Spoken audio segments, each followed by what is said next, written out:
35 वर्षीय कमलाताई नाम की एक औरत रहा करती थी। उसका एक ढाबा था। उसके ढाबे पर मिलने वाली रबड़ी बहुत दूर तक मशहूर थी। वो रबड़ी वो खुद बनाती थी। कमलाताई क्रूर और निर्दयी स्वभाव की थी।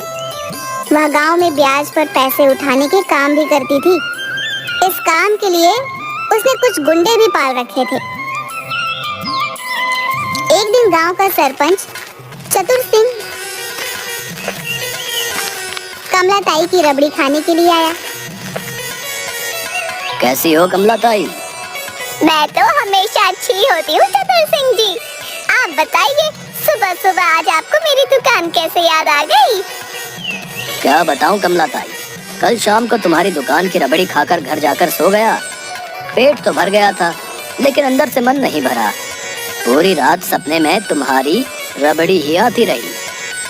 इसलिए सुबह उठकर तुम्हारी रबड़ी फिर से खाने के लिए आ गया। तब तो आपको कुछ घंटों का इंतजार करना पड़ेगा चतुर सिंह जी। मैं कुछ समझा नहीं। आप तो जानते हैं चतुर सिंह जी, मेरी दुकान की रबड़ी दोपहर के 12 बजे तक बनकर तैयार होती है। अरे कुछ कल की रबड़ी अगर दुकान पर रखी हो तो वही खिला दो। चतुर सिंह जी, आप तो जानते ही हैं, मेरी दुकान पर दूर दूर के गांव के लोग रबड़ी खाने आते हैं। उनमें से बहुत सारे तो बगैर खाए ही लौट जाते हैं, क्योंकि रबड़ी खत्म हो जाती है।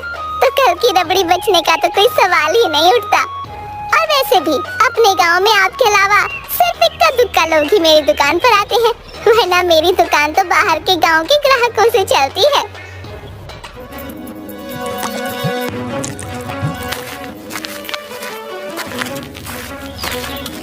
अरे मालकिन, अरे ये गांव वाले बेचारे आपकी रबड़ी कहाँ से खा लेंगे? मालकिन, इन बेचारों के ऊपर तो पहले से ही इतना कर्ज का बोझ है कि इन्हें तो एक वक्त की रोटी मिल जाए तो इनके लिए ये बहुत बड़ी बात है। तो कहना क्या चाहता है भैया? कुछ नहीं मालकिन, मैं तो बस ये कहना चाहता हूँ कि हमारे गांव में गरीबी बहुत ज्यादा है। मुझे बेवकूफ समझ रखा है तूने? मैं सब समझती हूँ। तू हंसी हंसी में मुझे ताने देता रहता है।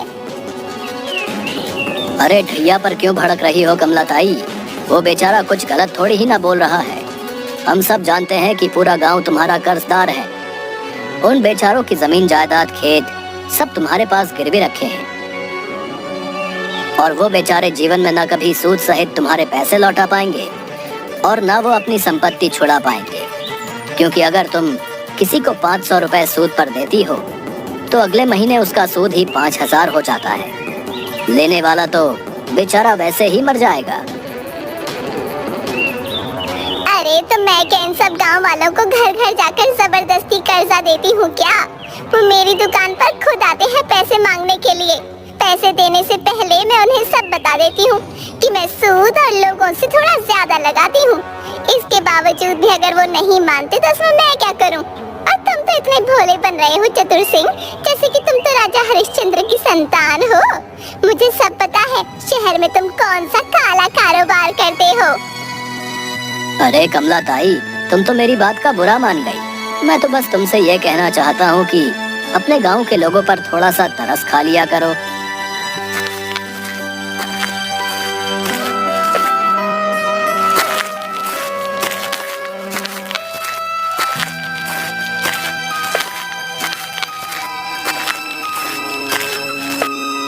कमलाताई जी, सुखिया चाचा ने जो सूद पर जो रुपए लिए थे उसका अभी तक उन्होंने पिछले 6 महीने से ब्याज नहीं चुकाया है।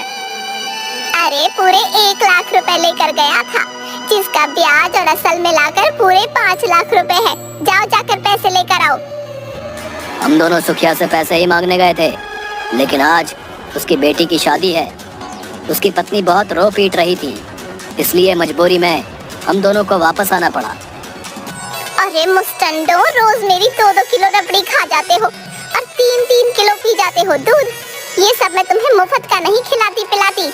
उस सुखिया की पत्नी ने तुम्हारे सामने तो आंसू क्या बहा दिए, तुम दोनों पिघल गए। चलो मेरे साथ, देखती हूँ कैसे पैसे नहीं देता सुखिया। आज तो मैं उससे अपनी पूरी रकम वसूल करके ही लौटूंगी।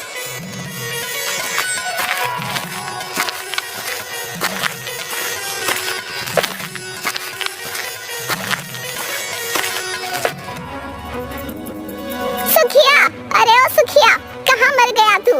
अरे कहाँ मुंह छुपाए बैठा है? हिम्मत है तो यहाँ आकर कमला ताई का सामना कर।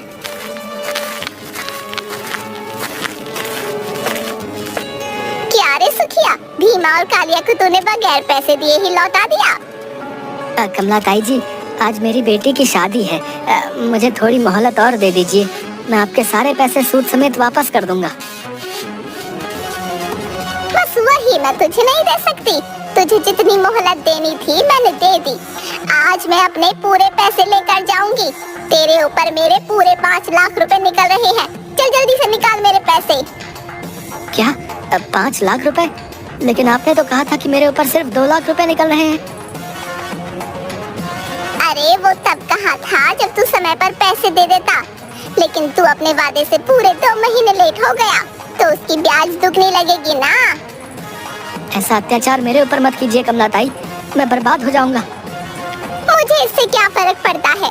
पैसे अगर सूद पर पैसे लिए हैं तो लौटाने तो पड़ेंगे। कमला ताई जी, मैं तो सोच रहा था कि मेरी जो गांव की जमीन पड़ी है उसे बेचकर मैं आपके सारे पैसे चुका दूंगा, लेकिन 5 लाख रुपए मैं आपको कहां से दूंगा? अगर मैं अपना घर और जमीन भी बेच दूं, तब भी मैं इतने पैसे नहीं जुटा सकता। कोई बात नहीं सुखिया, तूने अपनी बेटी के विवाह में जो गहने बनवाए हैं वो किस काम आएंगे? मैं तुझे 15 दिन की मोहलत देती हूँ। 15 दिन के अंदर इस घर को खाली कर देना। अगर तूने ऐसा नहीं किया तो ठीक 15 दिन बाद मैं तुझे इस घर से धक्के देकर बाहर निकालूंगी। पर हाँ, जो जमीन तूने बेचने की बात कर रहा था ना, अब वो भी मेरी ही है। तब तक आज मैं तेरी बेटी के गहनों से काम चला लूंगी।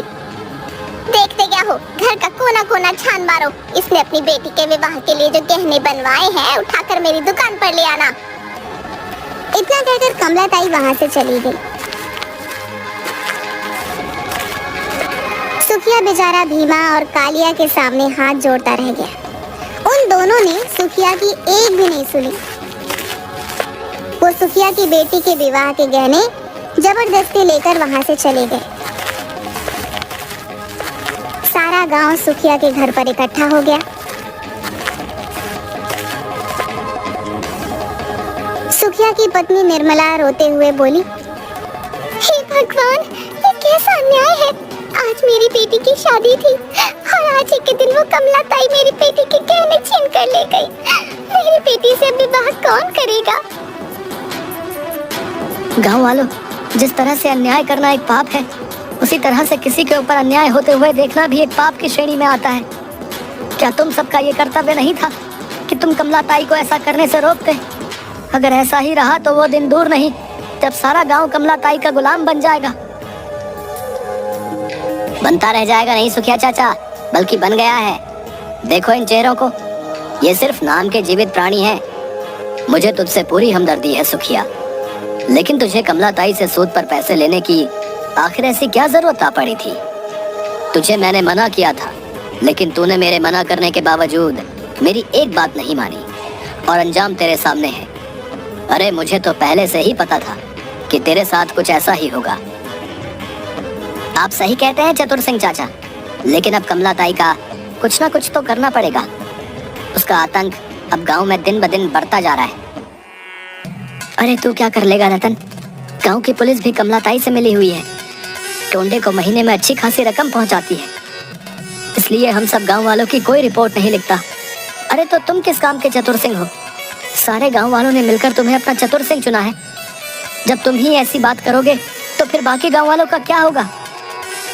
अगर ऐसी बात है तो फिर मैं अभी और इसी वक्त चतुर सिंह का पद त्यागने को तैयार हूँ, मगर मैं कमला ताई से पंगा नहीं ले सकता। समझ गए ना तुम लोग? हाँ, आप तो ऐसा बिल्कुल बोलोगे, क्योंकि आप तो रोजाना उसकी रबड़ी खाने जाते हैं और आपको तो उसकी रबड़ी बहुत पसंद है। सिर्फ मुझे ही नहीं, बल्कि उसकी रबड़ी दूर दूर तक मशहूर है। हाँ, लेकिन वो दूर के लोग नहीं जानते ना कि कमला ताई रबड़ी की आड़ में गांव के लोगों के ऊपर अत्याचार करती है, उन्हें नाजायज दबाती है। आप सबको ये कायरो भरा जीवन मुबारक हो, मगर मैं इस कायरता में नहीं रह सकता। मैं जा रहा हूँ गांव छोड़कर। अगर जाना चाहता है तो जा, हम सबके ऊपर ठीकरा फोड़कर क्यों जा रहा है? इतनी ही ज्यादा अगर तेरे मन में सच्चाई की आग लगी हुई है तो चाहकर तो खुद कमला ताई से बात क्यों नहीं कर लेता? और अगर खुद बात नहीं कर सकता तो जाकर उसके खिलाफ थाने में रिपोर्ट दर्ज कर दे। गांव छोड़ने से पहले ये काम भी जरूर करूंगा मैं। तुम्हारी तरह कायर नहीं हूँ चतुर सिंह जी।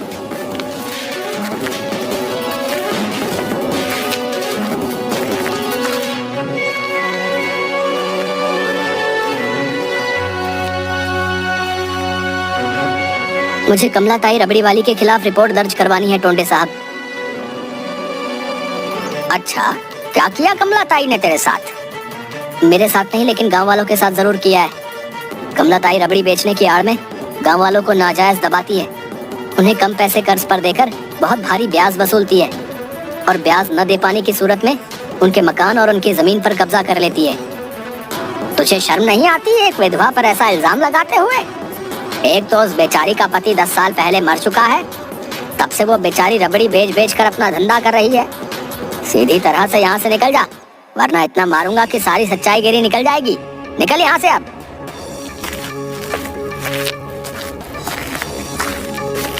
रतन समझ गया कि टोंडे कमलाताई रबड़ी वाली से मिला हुआ है। वह चुपचाप गांव की सीमा से बाहर निकल गया।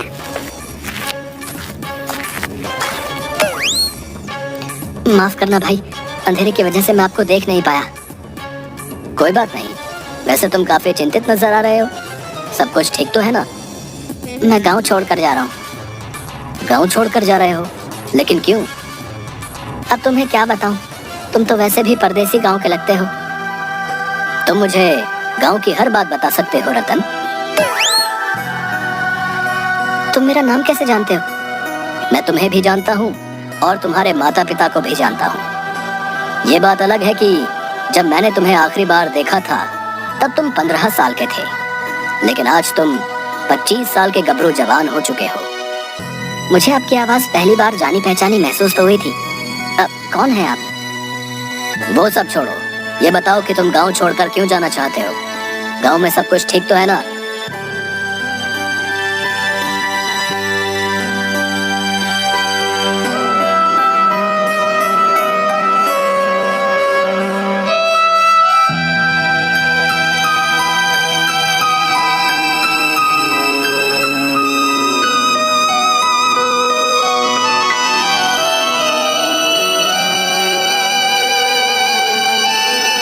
चिंता मत करो रतन, कल कमलाताई रबड़ी वाली का गांव में आतंक समाप्त हो जाएगा, क्योंकि अब मैं आ गया हूं। चलो मेरे साथ।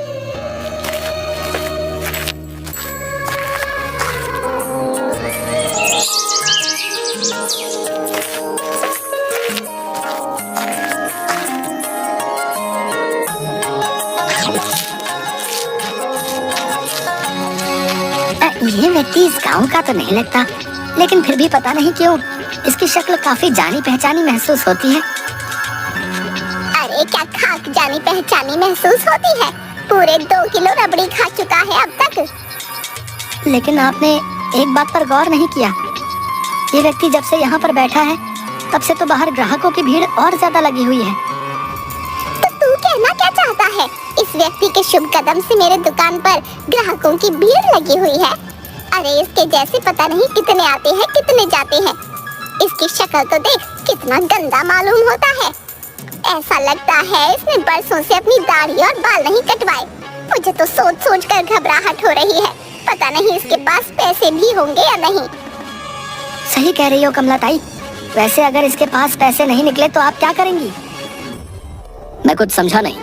कमलाताई ने तो बताया था कि 10 साल पहले रात के वक्त तुम्हारा ट्रेन से पैर फिसल जाने की वजह से देहांत हो गया और हम सब गांव वालों ने उसकी बात पर यकीन कर लिया। झूठ बोलती है कमलाताई।